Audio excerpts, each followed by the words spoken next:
انا يعني خلينا بس نتكلم في حته، لان خلاص فاضل لنا بالظبط يعني دقائق معدوده. المواطن والمواطنه، هل ولاء الشيعة في مصر بشكل قوي لمصر ام لايران بشكل اعلى من ولائهم لمصر؟ قبل كده حسن نصر الله في لبنان قال انا ولائي لايران اقوى من ولائي للبنان، هل على نفس الشاكله شيعة مصر؟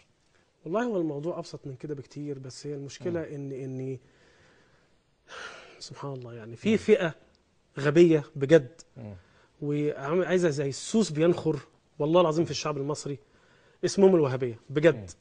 هم اللي بيعملوا كل حاجه، هم اللي مزقوا ما بين المسلمين والاقباط، هم اللي مزقوا بين المسلمين والمسلمين، هم نفسهم ممزقين كلهم، هم مدارس كلهم.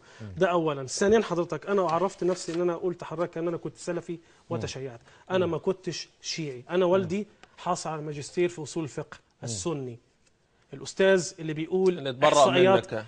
انت كذاب، لا اتبرأ منك انت كذاب. والله اتبرأ هل منك والدك واخواتك سني ضربوك. ولا كذاب، انت كذاب والله اتبرأ منك والله انت واخواتك كذاب. ضربوك والله. عشان زوجتك بتتصل بالشيعة وبتقول لهم زواج المتعة، صح؟ يعني صح ولا لا؟ لا بلاش تجاوز. يعني اجيب تسجيلات بكده؟ لا كده استاذ محمود ما- بلاش. لا كده عيب، كده عيب، كده عيب، ده كده تجريح، كده ما ينفعش. ده كده تجريح، أظن ده كده انت ما كده قليل ينفعش. الادب. أظن لا كده لا ما لا ينفعش. خلاص يا استاذ وليد، انت كده ازاي تجيب سيره زوجة؟ ازاي؟ عيب عليك، انا ما قلتش كده، خليك محترم، عيب. انا ما قلتش كده. اتفضل يا استاذ وليد واهدى، انا بعتذر لك. اتفضل، انا بعتذر لك. مشاهدينا فاصل وانا واصل معكم.